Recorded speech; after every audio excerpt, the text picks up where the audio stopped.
Assalamualaikum warahmatullahi wabarakatuh. Alhamdulillah wa syukrulillah. Assalatu wassalamu ala rasulillah wa ala alihi wa ashabihi wa mawala. Rabbi shrah li sadri wa yassirli amri wahlul 'uqdatam min lisani. Panjatkan puji dan syukur, sholawat serta salam semoga tetap Allah limpahkan untuk Nabi kita Muhammad Sallallahu Alaihi Wasallam, keluarga, sahabat, dan para pengikut beliau. Amin ya rabbal alamin. Ibu-ibu murabbiyah yang kami hormati, sepanjang kami ada di Gunung Tembak, mendengar, mengamati apa yang almarhum Ustadz Abdullah Said kemukakan kepada kami tentang pijakan perjuangan Hidayatullah ini, ada dua hal prinsip yang menurut saya menjadi pijakan dasar. Yang pertama adalah sistematika wahyu, yang kedua wahyu sistem. Mungkin dalam pengantar ini kami kemukakan global dua hal itu. Pertama, sistematika wahyu. Kita berislam itu harus memenuhi dua langkah. Ada doa kita, Allahumma arinal haqqo haqqon warzukna ittiba'ah.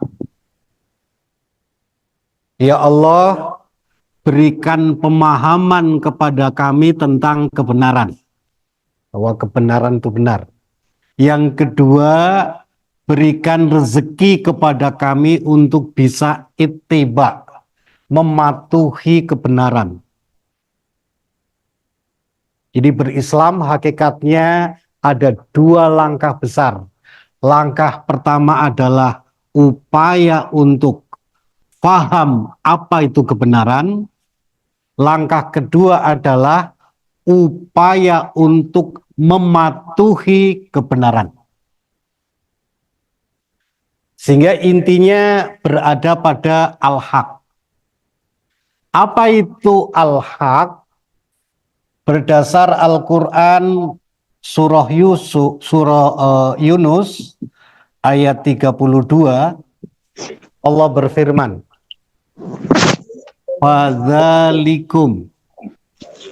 Fadzalikumullah Rabbukum al-haq. Famadza ba'dal haq illa dhalal. Wa anna tusrafun. Fadzalikumullah, demikian itulah Allah. Allah adalah Rabbukum al-haq. Allah adalah Tuhanmu al-haq, yang hak. Jadi al-haq di sini adalah Allah Subhanahu wa taala. Famadza ba'dal haq, adakah sesudah kebenaran itu kecuali semua hakikatnya adalah kebatilan, kesesatan.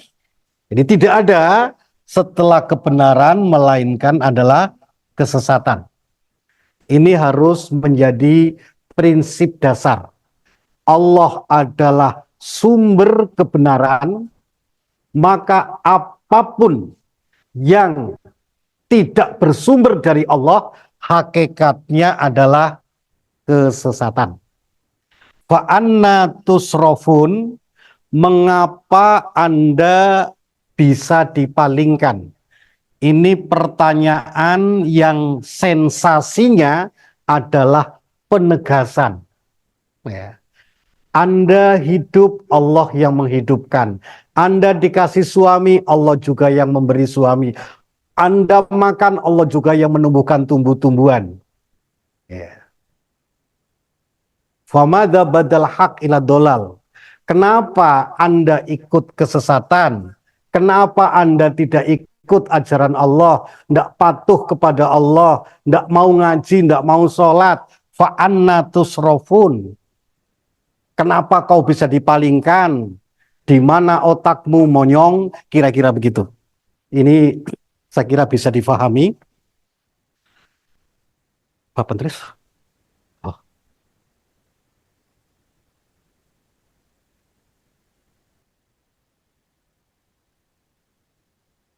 Berikutnya,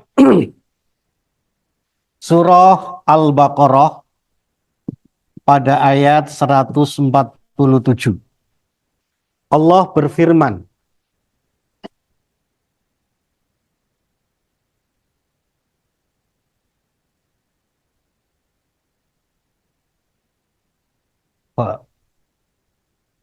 Al-haqqu min rabbika fala takunanna minal mumtarin. Al-haq, kebenaran itu adalah mirrobbika, apapun yang berasal dari Robmu. Tadi kita tahu Rob kita adalah Allah yang hak. Maka apapun yang berasal dari Rob itu juga adalah al-haq. Apa saja yang berasal dari Allah itu setidaknya ada dua. Yang pertama adalah ciptaan Allah, atau yang biasa disebut kebenaran yang bersifat kholqiyah. Kita lihat misalnya surah Ali Imran ayat 191. Allah berfirman, Rabbana ma khalaqta hadza batilan. Ya Allah, apapun yang kau ciptakan ini bukanlah kebatilan. Ya. Wa ma khalaqnas samawati wal ard wa ma bainahuma illa bil haq. Tidak aku ciptakan langit dan bumi, apapun yang ada di antara keduanya kecuali semua adalah hak. Baik. Yang kedua, firman Allah. Kebenaran yang bersifat qauliyah. Misalnya kita baca Al-Qur'an, surah As-Sajdah ayat ketiga, Allah berfirman, am yaqulu naftarahu. Orang-orang kafir itu mengatakan bahwa Quran itu adalah iftarahu. Muhammad yang membikin-bikin itu. Quran itu karya Muhammad. Lalu Allah menyatakan, bal huwal haqqu mir rabbika. Quran bukan karya Muhammad, tapi Quran adalah kebenaran dari Tuhanmu. Ya. Jadi Quran adalah kebenaran dari Allah. Nah, kaitannya dengan pengantar sistematika wahyu, kita akan melihat pada kebenaran qauliyah, kebenaran firman.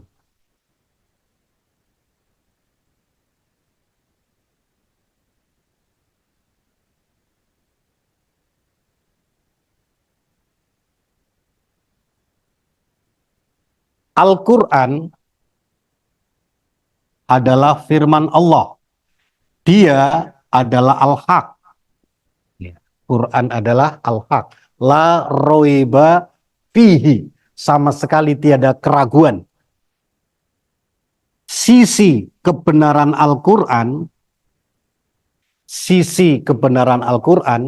setidaknya ada dua. Yang pertama, Quran benar dari sisi manhaj.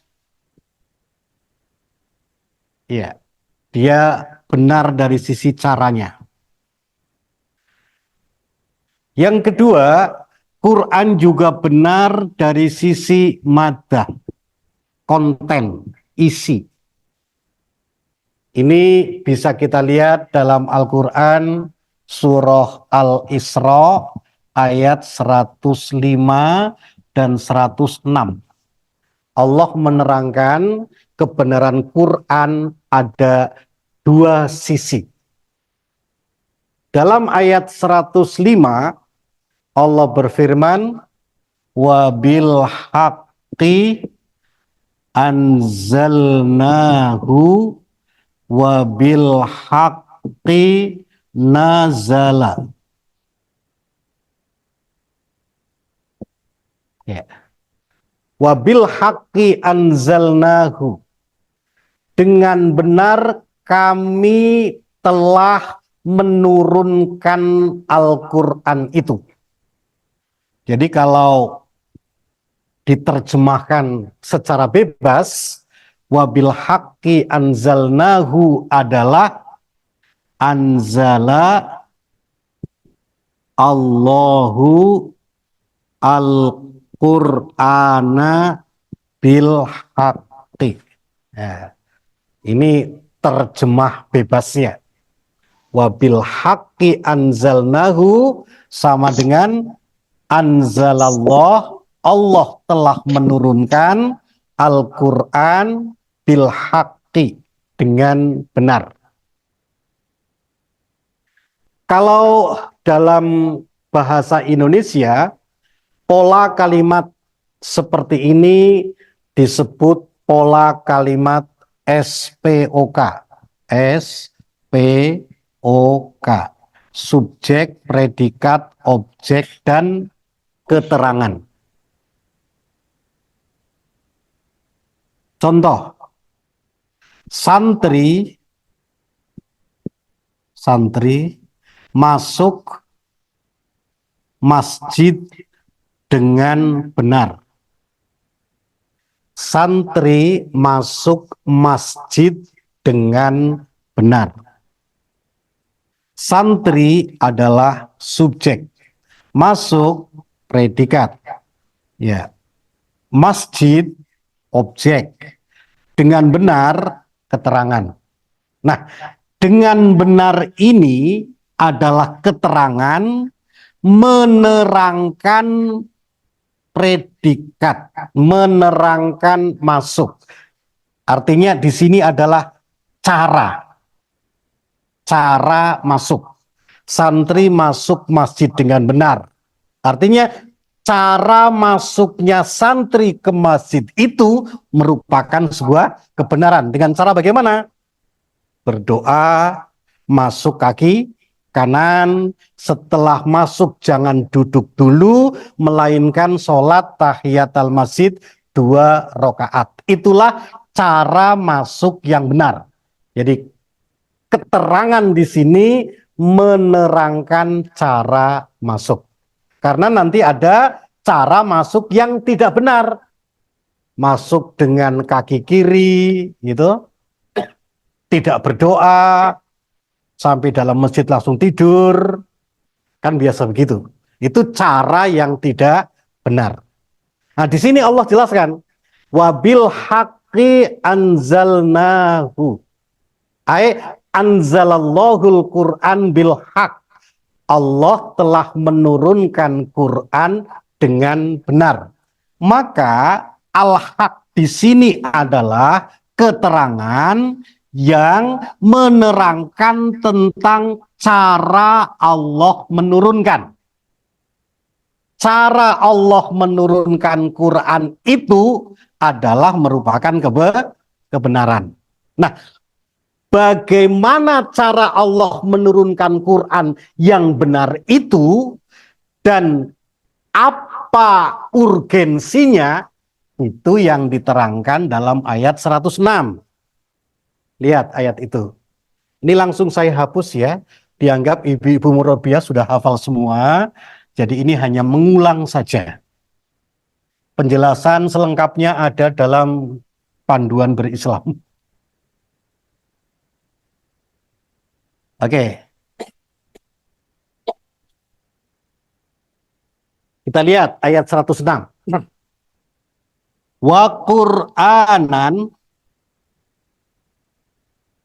faraqnahu.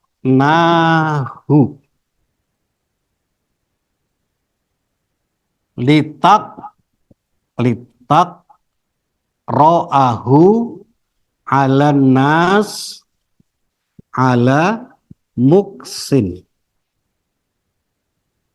wa nazzalnahu tanzila. Lihat ya. Wa Qur'anan, Quran itu faroknahu, aku turunkan berangsur-angsur. Aku turunkan terpisah-pisah, tidak sekaligus. Maka faroknahu adalah merupakan cara Allah menurunkan Quran. Ya. Faroknahu adalah merupakan cara Allah menurunkan Quran yang benar. Wabil haqqi anzalnahu. Jadi faroknahu, turun berangsur-angsur itu merupakan manhaj, merupakan cara dari Allah dalam menurunkan Quran itu. Nah, ini faroknahu adalah kebenaran, al-haq. Lalu apa fungsinya? Lihat fungsinya, litakro'ahu, agar kamu membacakan Quran itu alan nas, kepada manusia. Kamu membacakan Quran kepada manusia, menerangkan Quran kepada manusia, ini yang disebut dengan dakwah, tabligh, apapun namanya ya, sosialisasi. Ya. Jadi cara turunnya Quran berangsur-angsur itu merupakan satu kebenaran yang harus dipakai oleh Nabi Muhammad. Kami ulang lagi ya. Urutan turunnya wahyu itu merupakan kebenaran dari Allah. Gunanya agar kau jadikan urutan turunnya wahyu itu untuk menjelaskan wahyu itu kepada umat manusia. Sehingga ini disebut dengan manhaj dakwah. Ala muksin. Ini nuansanya itu walaupun diterjemahkan dalam bahasa Indonesia secara berangsur-angsur begitu. Tapi kalau kita lihat dari sisi makna kata, ya, makasa, yamkusu, itu artinya kan berdomisili. Ana amkusu fi Balikpapan, saya bertempat tinggal di Balikpapan. Jadi makasa yamkusu itu bertempat tinggal, berdomisili. Jadi nuansa yang bisa kita rasakan dari ayat ini, ya, ketika urutan turunnya wahyu itu kau terangkan kepada manusia, maka wahyu itu akan menjadi berdomisili, bertempat tinggal, mendarah daging, meresap ke dalam jiwa manusia, begitu. Ya, rasanya seperti itu. Wa nazzalnahu tanzila. Ini tanzila, ini memang tidak ada bahasa Indonesianya ya, karena pola kalimat seperti ini rasanya tidak ada dalam tata bahasa Indonesia. Tanzila itu artinya ini maf'ul mutlak. Maf'ul mutlak itu isim masdar mansub yang diderivasi dari fiilnya. Nazzala tanzila. Salah satu kegunaannya adalah lit takkid, untuk memberikan penekanan.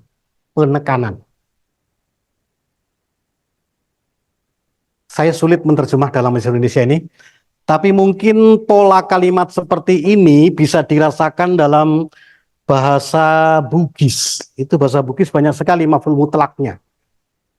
Jadi misalnya awas kupukul memang, jadi memang itu merupakan maf'ul mutlak, penekanan. Jadi ini juga begitu.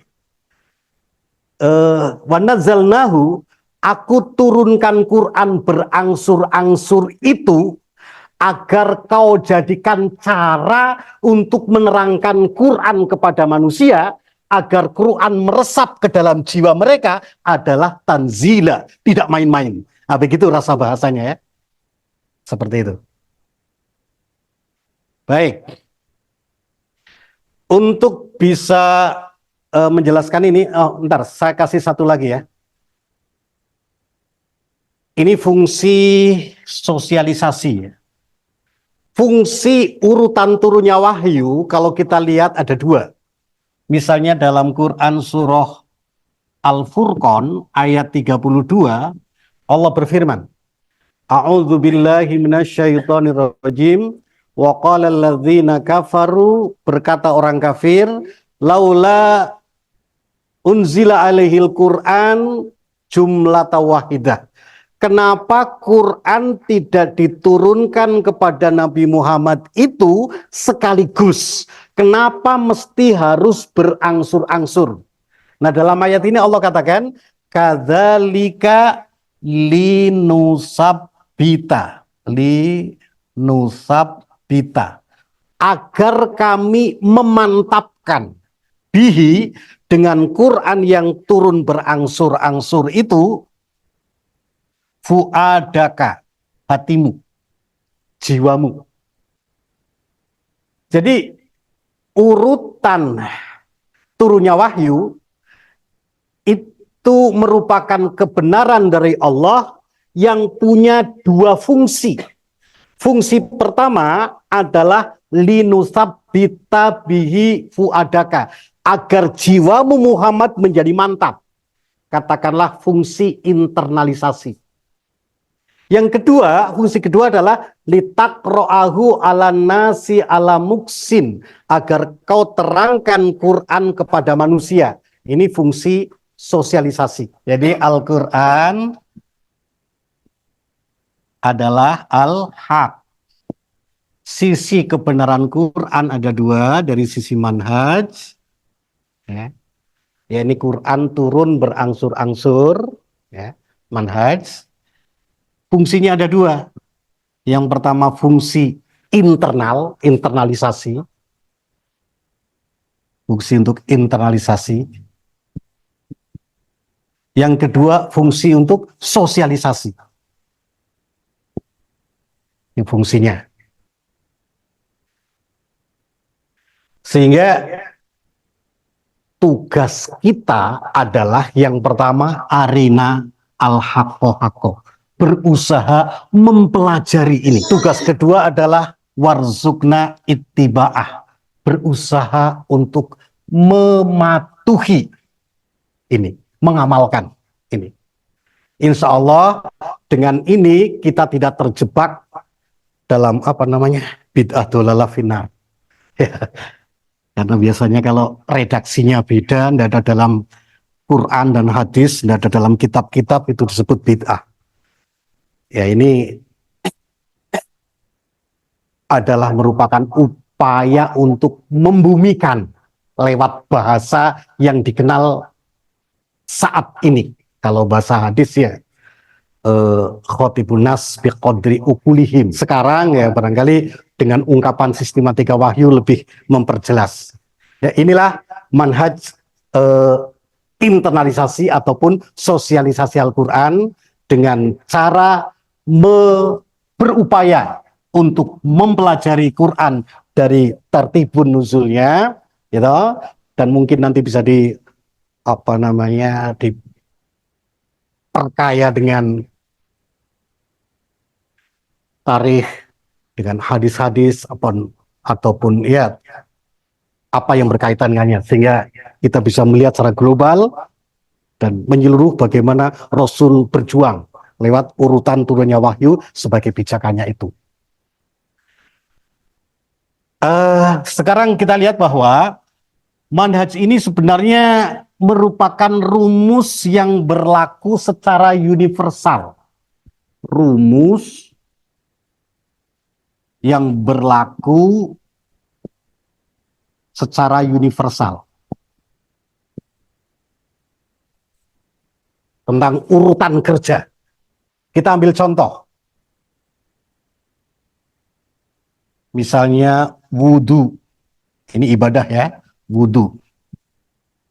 Wudhu akan sah kalau memenuhi dua hal.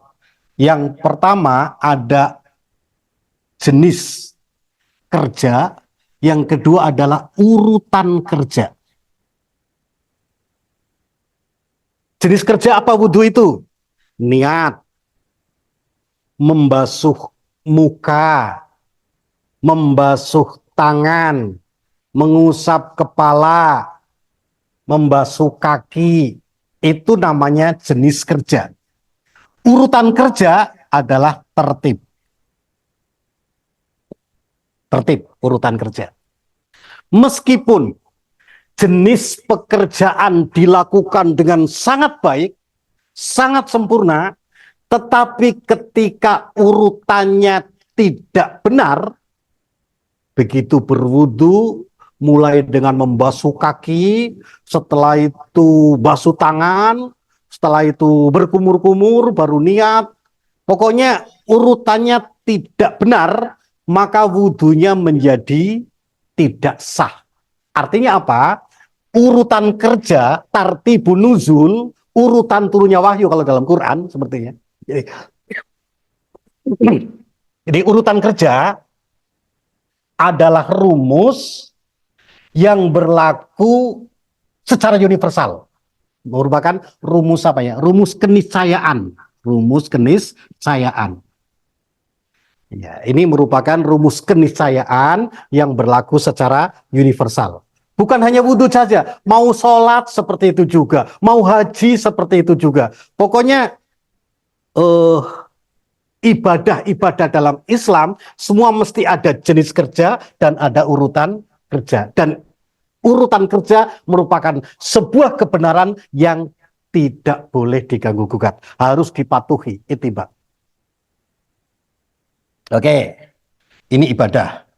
Sekarang kegiatan sehari-hari. Saya dulu pernah kuliah di Jogja meski tidak selesai.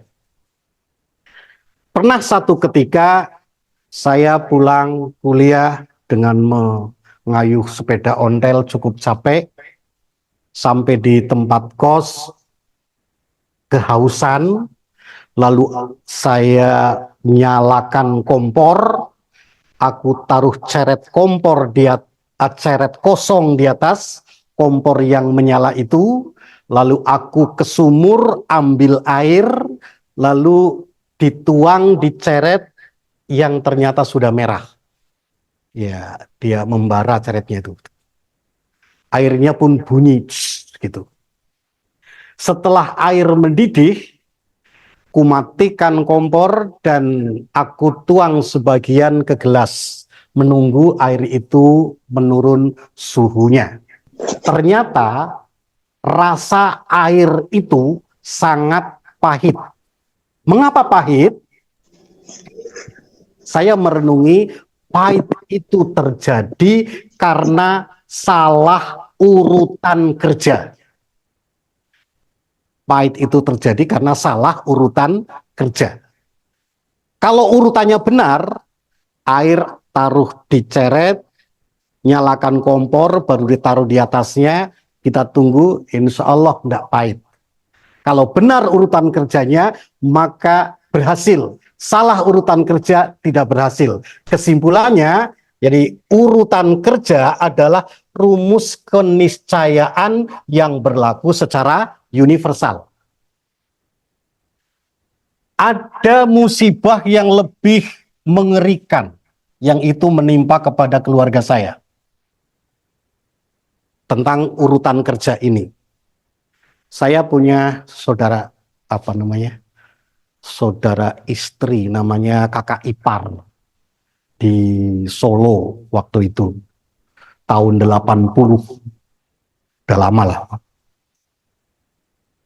Pagi-pagi seperti ini, sang pembantu mau memandikan anak kakak ipar saya yang bernama Huda dengan air panas. Lalu sang pembantu menyiapkan bokor, lalu air yang sudah mendidih itu ditaruh di bokor itu. Setelah itu dia ambil air dingin. Sementara dia lagi mengambil air dingin, Huda masuk ke dalam bokor yang berisi air panas. Apa yang terjadi? Mati dia. Ngeri sekali.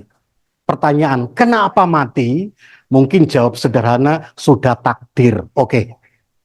Karena kematian takdir Allah. Tapi yang ingin kami katakan di sini adalah salah urutan kerja. Ketika air panas dimasukkan, masukkan air dingin, gitu. Setelah itu anak dimasukkan ke situ, aman itu. Tapi air panas sudah masuk, lalu masuk anak, air dingin belum sampai. Salah urutan kerja memang fatal akibatnya. Untuk itu kesimpulannya adalah urutan kerja merupakan rumus keniscayaan yang berlaku secara universal. Kita bisa bayangkan dengan Quran, misalnya pada surah As-Saff ayat 4, Allah berfirman begini, Innallaha yuhibbul ladzina yuqatiluna fi sabilihi. Sesungguhnya Allah mencintai orang-orang yang berjuang di jalannya soffan ka'annahum bunyanun marsus. Allah mencintai orang yang berjuang di jalan Allah. Soffan. Terbentuk dalam sof. Untuk merintis terbangunnya umat manusia berislam menjadi seperti sof, itu Allah menyatakan ka'annahum bunyan, untuk menjelaskan seperti membangun bangunan yang kokoh. Quran akan terrealisir dalam demonstrasi, dalam peragaan peradaban, ya, menjadi orang atau jamaah dalam sebuah kepemimpinan yang soffan. Untuk membangun itu seperti bunyanu marsus. Coba lihat bangunan. Bangunan kan ada dua juga. Ada materi bangunan, ada urutan kerja membangun. Kalau materi bangunnya bagus sekali, ada semen, ada pasir, ada batu bata merah, ada lampu listrik, macam-macam. Kalau dikumpul saja, itu bukan bangunan, tapi merupakan tumpukan bahan bangunan. Itu bukan bangunan, tapi tumpukan bahan bangunan. Nah, kalau orang berkumpul saja, itu bukan soft, itu merupakan kerumunan orang. Ya, sama dengan tumpukan bahan bangunan. Untuk menjadi bangunan, mesti harus pelan-pelan. Ya. Materinya bagus, dikerja sesuai urutannya. Dari mulai fondasi dulu, gitu, lalu bikin kerangka, dan lain sebagainya. Ya, ini tukang bangunan yang tahu. Maka, yang disebut soft, kalau kita merujuk surah As-Saffat, ayat 124, 125 kalau tidak salah, surah As-Saffat itu surah ke-37, 124, 125, maaf kalau saya keliru, tapi sekitar itu. Allah berfirman, wa ma minna illa lahu maqamun ma'lum wa inna lanahnu as-soffun. Ini pengertian soft ya. Jadi soft itu jangan diartikan barisan yang lurus. Bukan sekedar itu. Yang disebut soft adalah maminna. Tidak seorang pun di antara kami illa lahu maqamun, kecuali dia punya makom, punya kedudukan, punya peran-peran maklumun, yang maklum, yang tertentu. Jadi ketika masing-masing orang punya peran seperti bunyan, ada yang berperan seperti pintu, jendela, lampu, keramik, mungkin bahkan ada yang berperan seperti fondasi yang tidak kelihatan, tapi fungsinya sangat kuat. Nah, kalau membangun soft agar masing-masing orang punya peran-peran sendiri-sendiri menuju satu tujuan untuk membangun peradaban yang agung, tapi masing-masing berperan, ada peran medis kesehatan, peran pendidikan, ada peran transportasi, peran komunikasi, segala macam ya, masing-masing orang punya peran yang berbeda-beda, inna sa'yakum lasatta, tapi menuju satu titik yang sama dalam sebuah kepemimpinan, itu yang disebut sofan. Membangun soft seperti ini, seperti membangun bunyanun marsus. Harus ada masing-masing person dan ada upaya untuk mempekerjakan, memanfaatkan, melibatkan masing-masing person dalam tugas untuk mencapai satu tujuan, terbangunnya sofan itu. Wa inna lanahnu sofun, dan kamilah orang yang bersof itu. Itu gambaran sof malaikat ini. Ya, untuk membangun peradaban sehingga terbentuk sofan seperti Nabi Muhammad dan para sahabatnya ketika Fathu Mekah, itu besar itu ya, tentara atau pasukannya sangat besar. Dia memperagakan kasih sayang, memperagakan saling membantu, memperagakan bagaimana kerinduan pada Allah untuk beribadah. Pokoknya diperagakan dalam sebuah kekuatan yang sangat besar, itu punya daya tarik yang kuat sekali, sehingga konsep-konsep wahyu-wahyu yang sebelum direalisasikan dalam bentuk soft, mereka masih menyerang semua, tapi begitu terlihat dalam bentuk soft yang jelas, maka wara'aitan nas yadkhuluna fi dinillahi wa afwaja. Mereka lalu masuk ke dalam agama Allah, terbuka jiwanya. Oh, ini sekalinya yang diperjuangkan oleh Muhammad sejak dulu, baru kita tahu hebat sekalinya. Nah, Allah akan mencintai kalau kita dengan wahyu itu nanti ya akan pelan-pelan terantar membangun sebuah kepemimpinan yang sofan, artinya masing-masing punya peran, gitu. Seperti bangunan yang kokoh, itulah baru nanti akan membuat terbelalak orang-orang yang selama ini mencibirnya, atau selama ini belum memahaminya, atau selama ini ragu-ragu. Ya, seperti itu. Nanti bisa dilihat dari sejarah, karena ini sifatnya hanya pengantar saja. Barangkali ini tentang kebenaran Quran dari sisi manhaj. Sekarang yang kedua, kebenaran Quran dari sisi maddah. Dalam Quran surah Al-Isra ayat ke 105, Allah berfirman, wabil haqqi anzalnahu wabil haqqi nazala.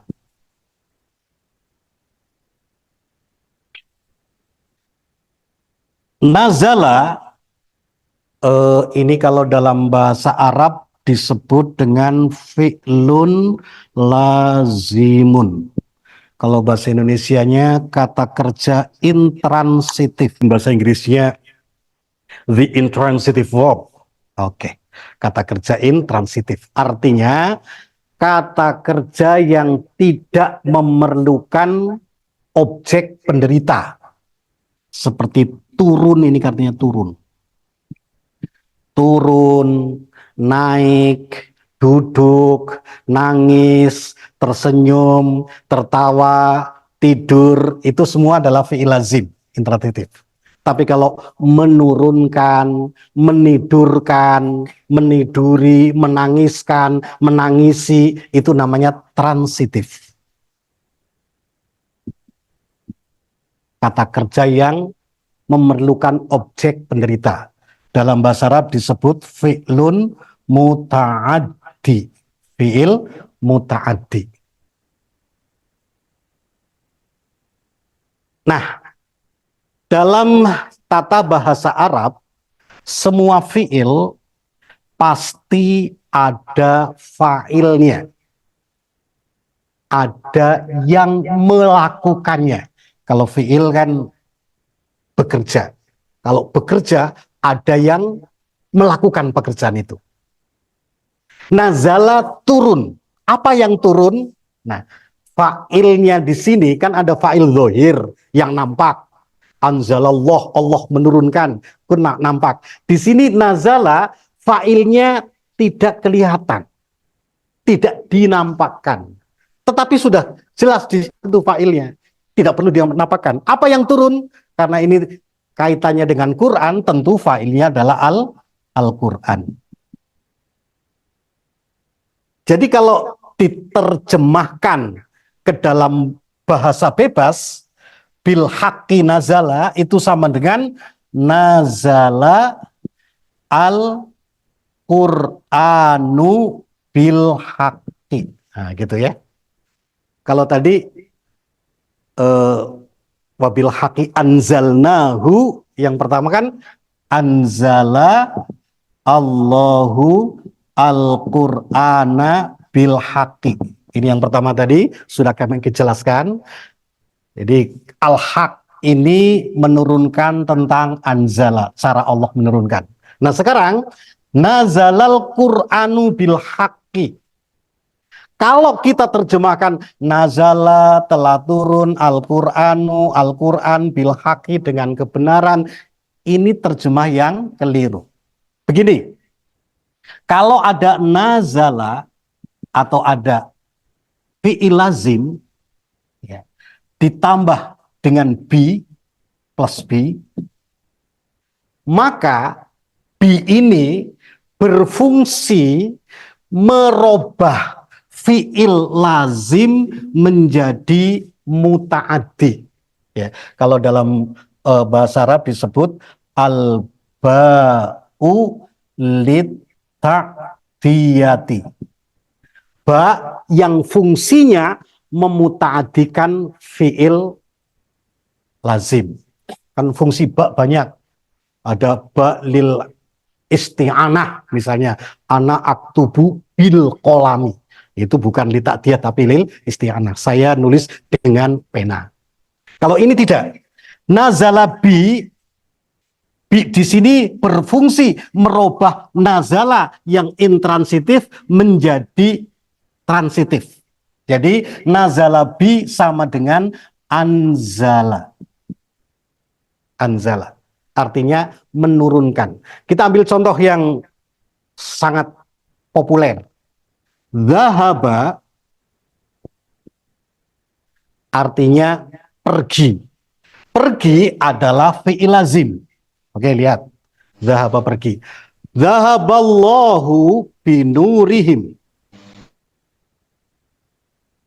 Kalau zahaba diartikan pergi, maka zahaballahu, Allah telah pergi binurihim dengan cahaya mereka. Tentu terjemahan seperti ini sangat salah. Maka zahaba plus bi sama dengan azhaba. Gitu. Zahaba bi itu satu kata. Itu kata ya. Jadi zahababi sama dengan adhaba. Artinya apa? Zahababi itu artinya adhaba. Mempergikan atau menghilangkan. Jadi zahaballahu binurihim sama dengan adhaba Allahu nurahum. Artinya Allah menghilangkan cahaya mereka. Oke, sekarang kita kembali kepada nazalal Quran bil haq. Nazala plus bi sama dengan anzala. Jadi nazalal Quran bil haq terjemahnya adalah anzala al-Quranu al-haqqo. Quran membawa turun kebenaran. Atau Quran menurunkan kebenaran. Jadi al-haqqo di sini menjadi maf'ul, objek. Merupakan konten atau isi yang dibawa oleh Al-Quran, semua adalah kebenaran. Silakan ibu-ibu, mungkin di HP-nya ada Quran yang ada terjemahnya, bisa dilihat nanti surah Al-Isra ayat 105. Di situ terjemahan Departemen Agama sangat bagus. Ya. Allah menurunkan Quran dengan sebenarnya, dan Quran turun dengan membawa kebenaran. Itu terjemahnya seperti itu. Jadi yang dibawa oleh Al-Quran adalah kebenaran, kontennya, isinya, madahnya. Baik, nanti gampang aja.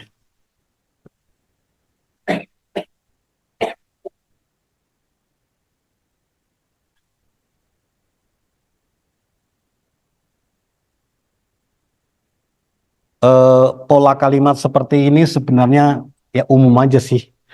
Kalau dalam bahasa Inggris kita sering menemukan kata misalnya look at, itu satu kata. Tentu beda dengan look for, ini satu kata juga. Kalau look at artinya melihat, look for artinya mencari. Kan satu kata. Jadi kalau dipisah-pisah malah jadi salah. Begitulah dalam bahasa Arab ketika ada fi'il lazim ketemu dengan bi, itu jangan dipisah, tapi satu kata. Qoma bi, ana akumu bihadhil wadhifah. Qoma bi tidak diartikan saya berdiri dengan, tapi qoma bi artinya melakukan, melaksanakan, atau aqoma, mendirikan.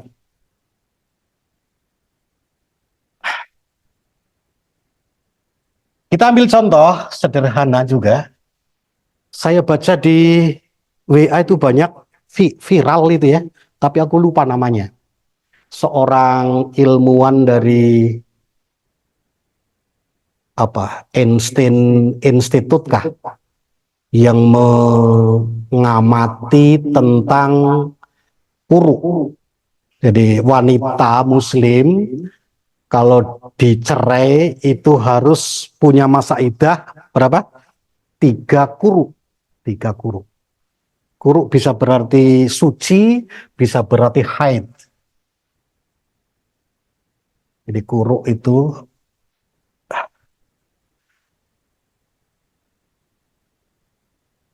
kuru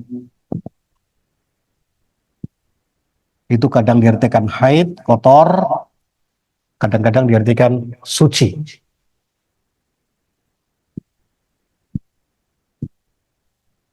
Jadi kalau diartikan haid berarti 3 kuru, haid pertama, haid kedua, haid ketiga, itu sudah 3 kuru. Kalau ini masa suci berarti di sini ada haid, ini kuru ya, suci pertama, suci kedua, suci ketiga. Nah, ini jadi kuru bisa diartikan apa namanya, haidnya, tapi bisa diartikan masa sucinya. Terlepas dari semua, sang peneliti itu meneliti bahwa ketika seorang istri berhubungan dengan suami, maka ketika sperma masuk itu nempel di sana seperti ini, kayak sidik jari, ya, sidik jari. Jadi nempel. Kalau sekarang yang model barcode, apa barcode ya? Ada barcode. Itu nempel di rahim wanita. Dan barcode itu ternyata ketika haid itu hanya hilang sekitar 37%. Nanti head kedua juga hilang seperti itu. Nanti head ketiga baru hilang semuanya. Begitu. Sehingga dia heran sekali. Dia coba melakukan penelitian, ternyata betul wanita yang mayoritas muslim itu diteliti, bandingkan dengan wanita liberal diteliti, itu beda sekali memang. Wanita tersuci adalah wanita yang melaksanakan ajaran ini. Itu suci rahimnya. Ya. Lalu ketika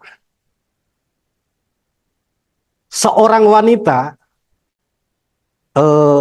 melakukan hubungan intim dengan beberapa laki-laki, maka menjadi beberapa barcode itu nempel di situ. Itu merupakan awal dari penyakit. Ya. Yang unik lagi, dia coba teliti istri sendiri katanya.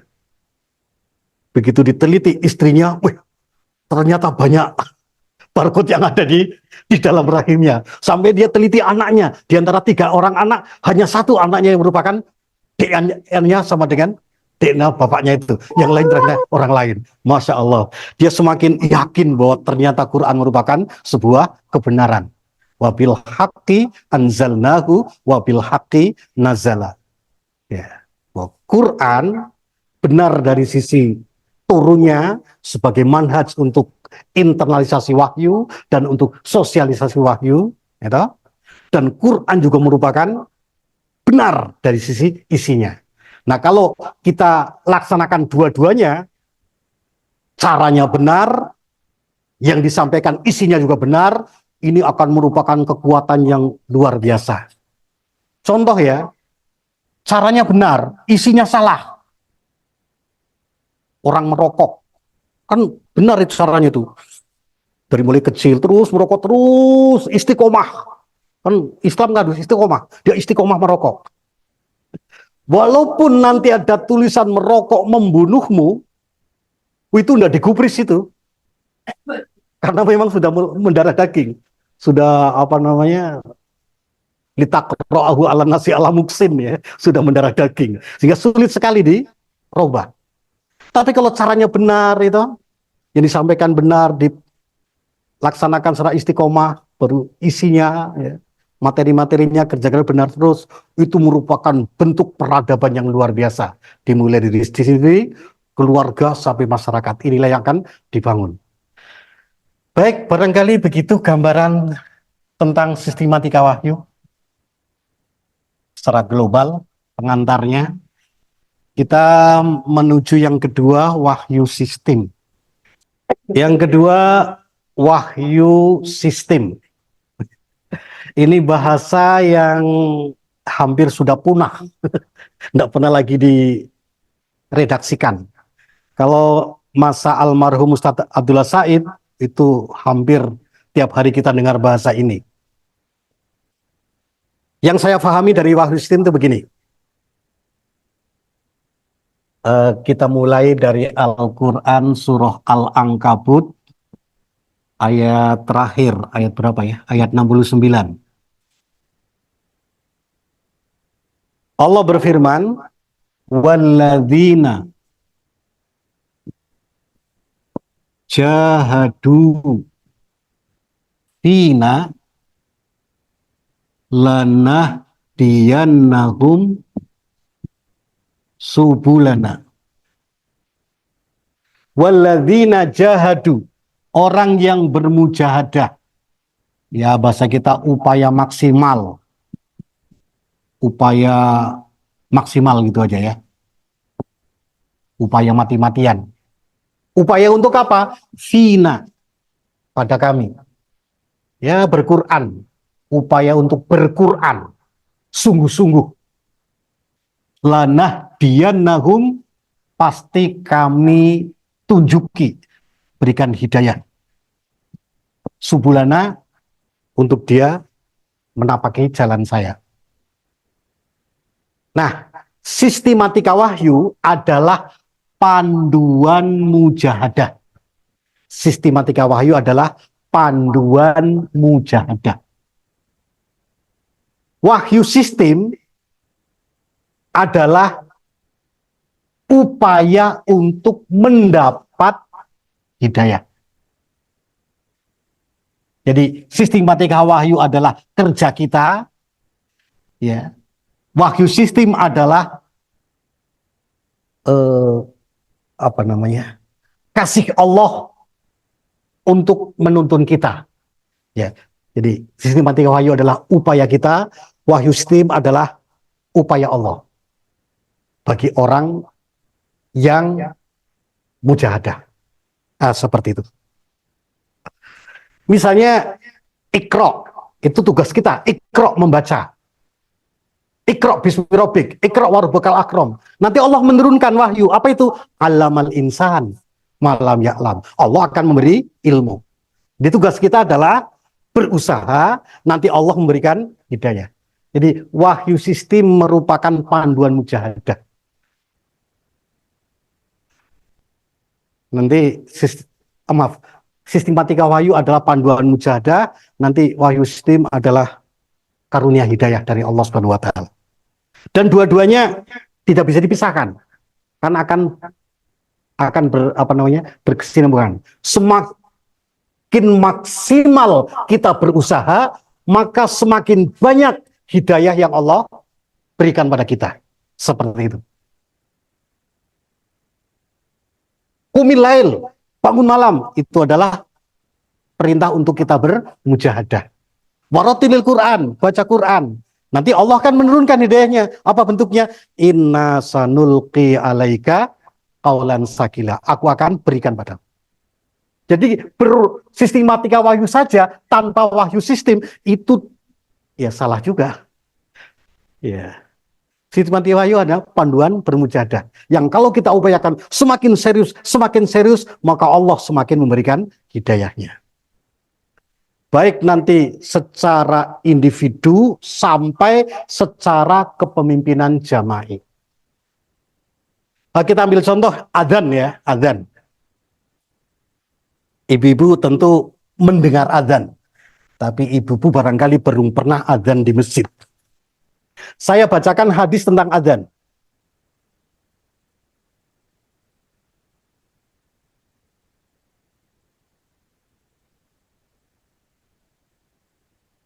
Ada beberapa hadis ini tadiku.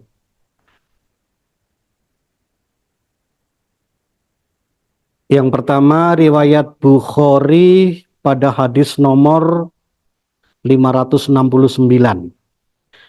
Bismillahirrahmanirrahim.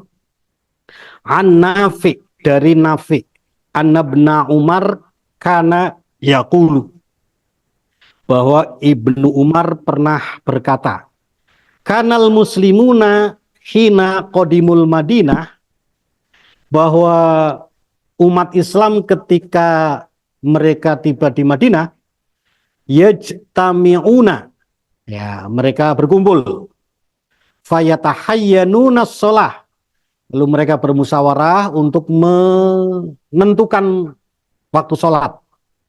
Laisa yunada laha, sementara tidak ada yang mengundang untuk sholat. Fatakallamu yauman fidalik, lalu mereka berbincang-bincang pada satu hari untuk itu.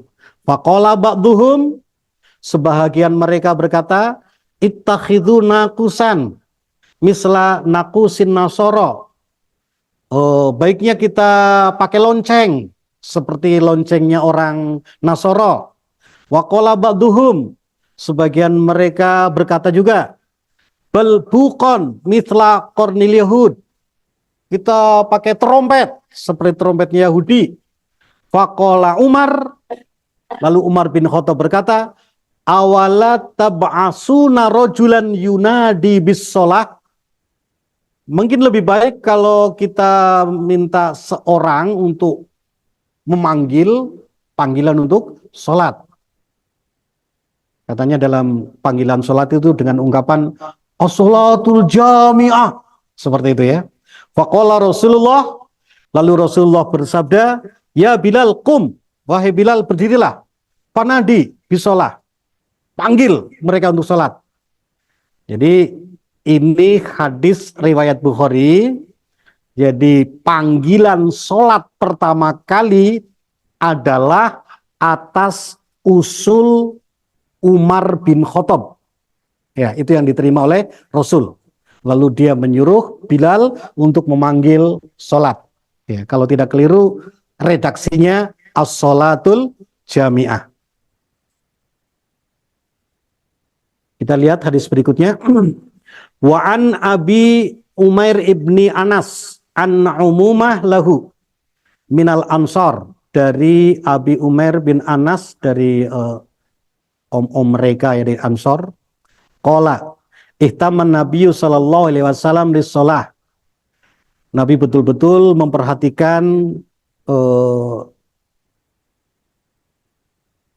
sholat ya. Kaifa yajma'un nas laha, bagaimana cara mengumpulkan manusia untuk sholat itu. Faqila lahu, maka dikatakan pada Nabi, ansib royatan, tancapkan bendera. indah huduris sholah, ketika datang waktu sholat.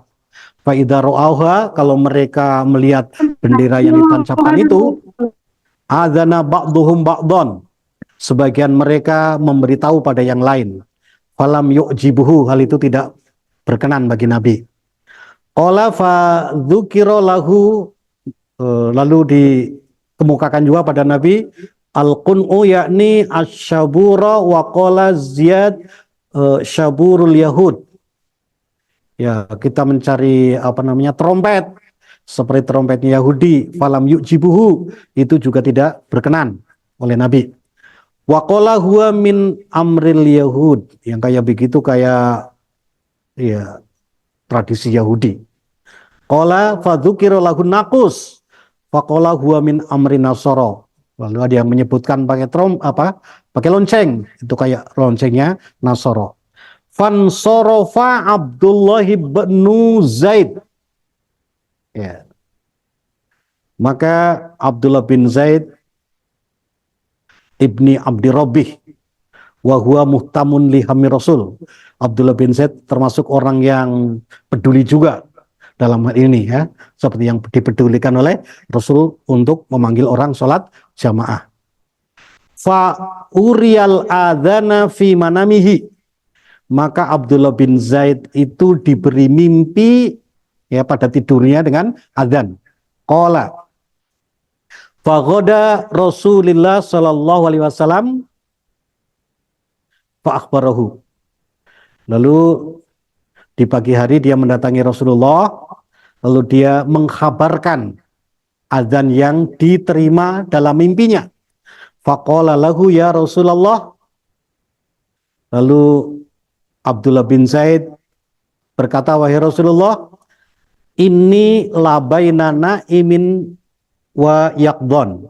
Saya itu dalam keadaan antara tertidur dan bangun.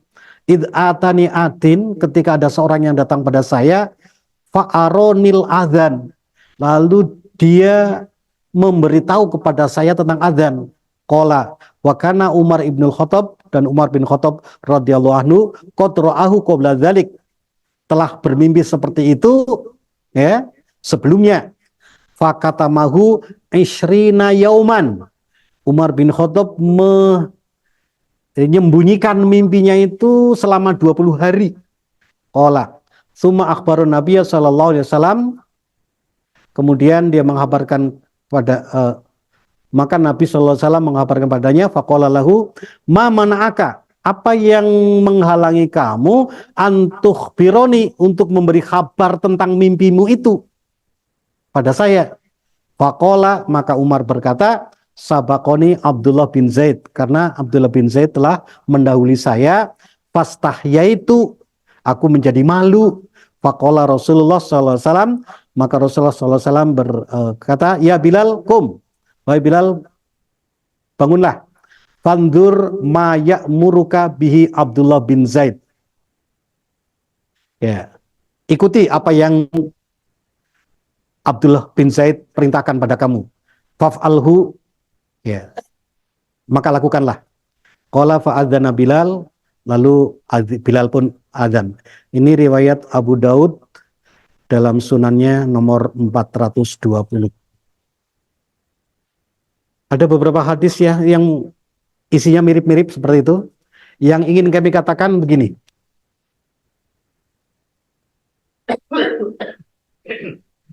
Nabi dan para sahabat bermujahadah di Madinah, bermusyawarah, mengumpulkan pendapat bagaimana cara orang untuk memanggil orang lain sholat jamaah.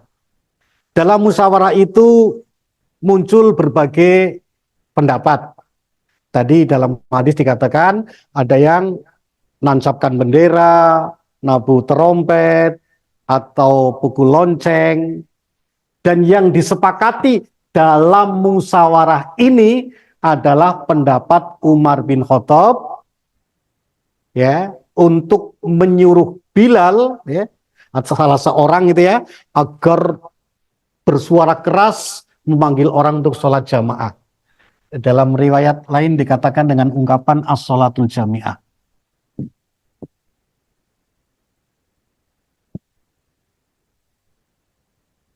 Ini hasil musyawarah resmi yang dipimpin langsung oleh Nabi Muhammad SAW. Ternyata hasil musyawarah ini menurut Allah belum maksimal. Musyawarah hanya mendapatkan ini. Lalu karena Nabi telah melaksanakan perintah musyawarah, Allah berfirman, wasyawirhum fil amri. Wahai Muhammad, bermusyawarahlah kepada mereka tentang satu urusan. Jadi kalau ada urusan, Nabi ajak sahabat untuk bermusyawarah. Itu adalah bentuk mujahadah. Dengan mujahadah itu nanti Allah berikan hidayah. Ternyata hidayahnya tidak kepada Nabi. Bahkan kepada siapa tadi? Abdullah bin Zaid. Saya tidak tahu apa Abdullah bin Zaid termasuk orang yang ikut musyawarah atau tidak. Karena kalau biasanya kita kan kalau misalnya di kabupaten kota, musyawarah kan kadang di antara DPRD, terus nanti wali kota, tambah dengan Pak Kodim dan Polres, kumpul pimpinan-pimpinan tertinggi. Itu musyawarah. Kalau masyarakat di bawahnya kan tidak ikut. Nah ini musyawarah yang dilakukan oleh petinggi-petinggi muslim. Lalu hidayah ternyata turun lewat Abdullah bin Zaid.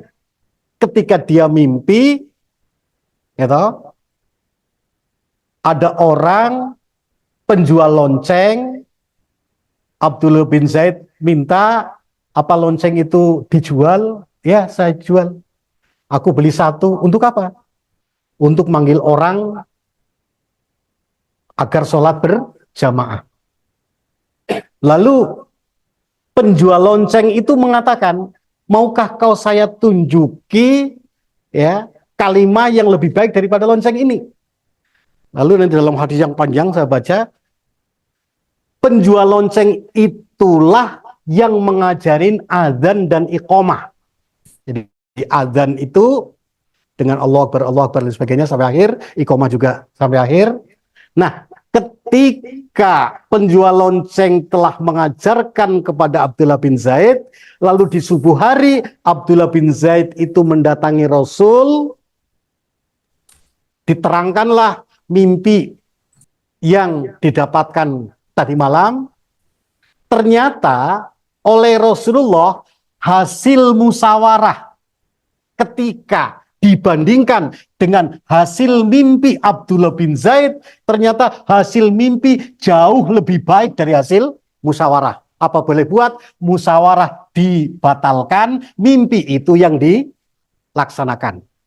Ini yang disebut dengan wahyu sistem. Jadi dalam hal ini wahyu sistem itu bagaimana kita membangun sebuah kepemimpinan, ya, di mana dalam kepemimpinan itu memang betul-betul meletakkan Allah di atas segalanya. Jadi tidak Allah Allah diberi ruang yang sangat luas untuk menentukan kepemimpinan itu. Tugas kita bermujahadah. Sampai hasil musyawarah pun bisa dikalahkan oleh hasil mimpi. Karena memang mimpinya lebih bagus. Ini kan tidak mudah ini. Nah kalau pada masa Ustadz Abdullah Said masih kulihat seperti itu. Jadi kalau kita malam Jumat, habis kuliah malam Jumat kita kadang bermusyawarah, ya Ustadz Abdullah Said mencatat saja, semua kita disuruh ngomong semua tentang masalah, misalnya siapa yang harus diutus ke Aceh, membuka cabang di mana itu, kita musyawarah, banyak pendapat. Kadang keputusannya besok pagi. Setelah beliau ikut musyawarah, setelah musyawarah baru minta isyarah dengan sholat, ya. Sholat apa namanya? Jadi kalau dalam Quran wasyawirhum fil amri fa idza azamta fatawakkal 'ala Allah. Di musyawarah, azam, baru serahkan pada Allah, lalu Allah memberikan isyarah. Ya. Nah, inilah ya yang disebut dengan wahyu sistem. Ini masalah yang sangat besar sekali dan ini berkaitan dengan sikap kita dalam bertauhid, ya. Maka sebenarnya yang namanya sistematika wahyu hanya merupakan panduan mujahadah yang kalau dilaksanakan secara sungguh-sungguh nanti Allah menjadikan kita menjadi kaki tangan Tuhan dan kita hanya menjadi objek. Kita ambil satu contoh, sholat misalnya. Quran surah Al-Isra ayat 78 sampai berapa? 81 ya. Allah berfirman, aqimis sholat. Dirikanlah sholat. Liduluki asyamsi. Ya, ini dirikanlah sholat karena tergelincir matahari. Namanya sholat zuhur dan sholat asar. Yang kedua, ila ghosaki al-lail. Gelap malam. Ini sholat maghrib dan sholat isya. Wa qur'ana al-fajr. Ini sholat subuh. Inna qur'an al-fajri kana masyhuda wa minal laili fatahajjad bihi. Nah, ini perintah mujahadah. Akim. Rasul menyuruh Nabi untuk mendirikan. Nabi uswah. Suri toladan. Sehingga kita disuruh untuk mendirikan, melaksanakan sholat duhur, asar, maghrib, isya, subuh, dan sholat tahajud. Coba lihat.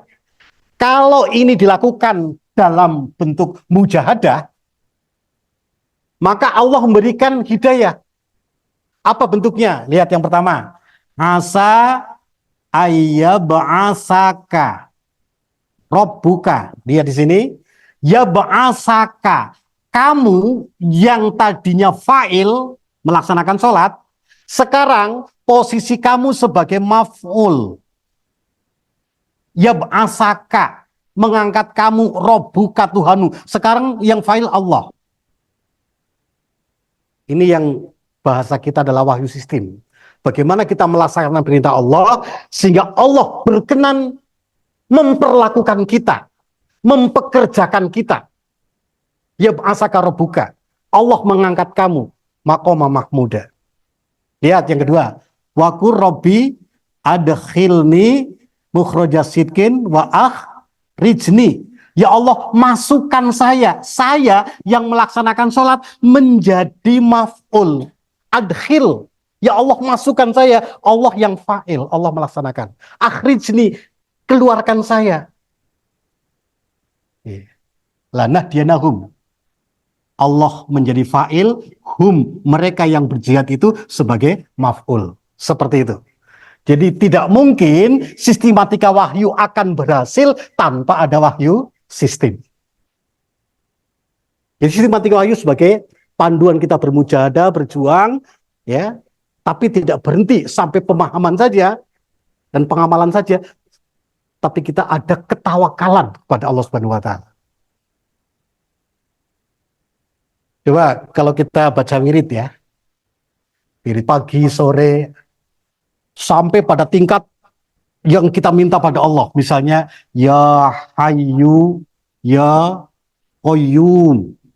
Nah, birahmatika astaghis. Wahai zat yang maha hidup. Wahai zat yang mandiri. Birahmatika, rahmatmu astaghis, aku minta. Aslihli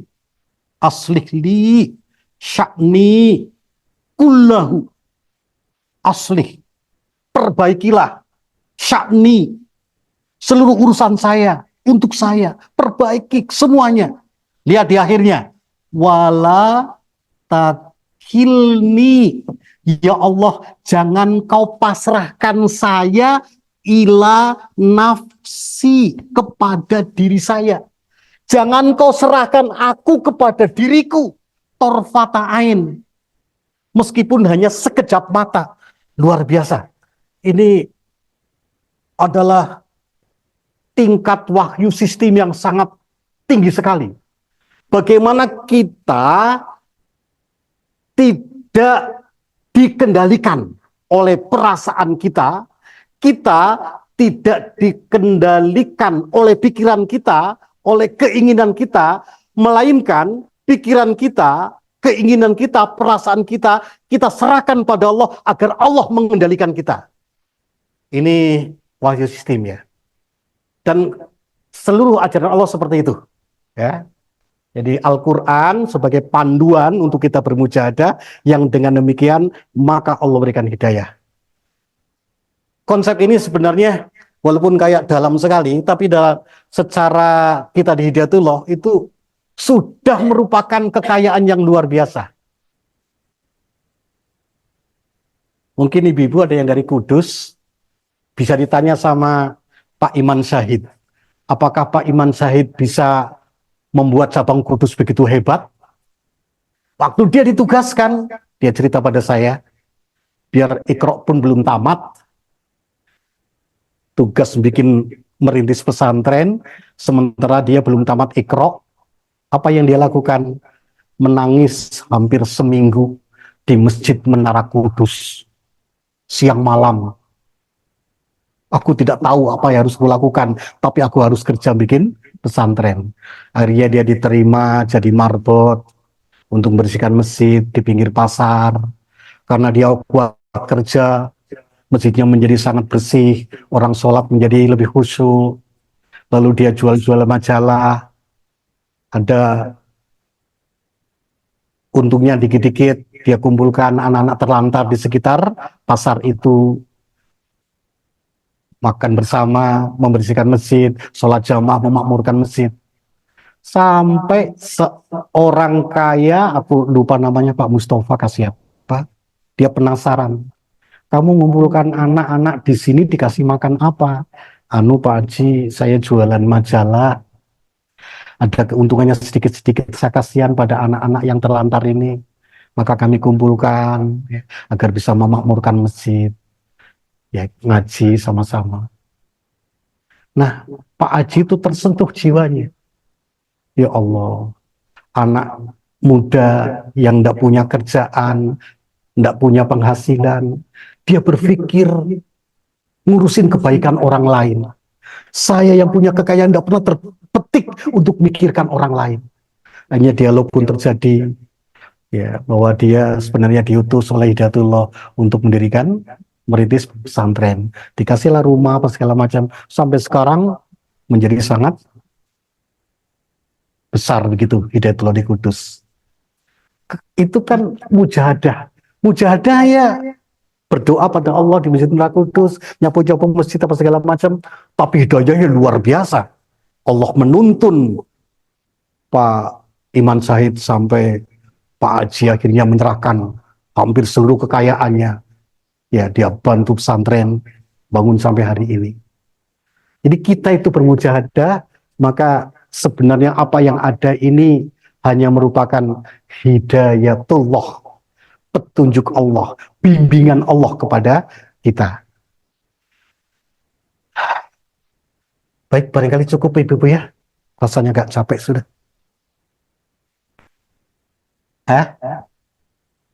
Ya silakan kalau ada yang perlu didialogkan. Dua hal penting ini ya, hidayatullah dan apa? Sistematika wahyu dan wahyu sistem. Dan ini sangat mendasar.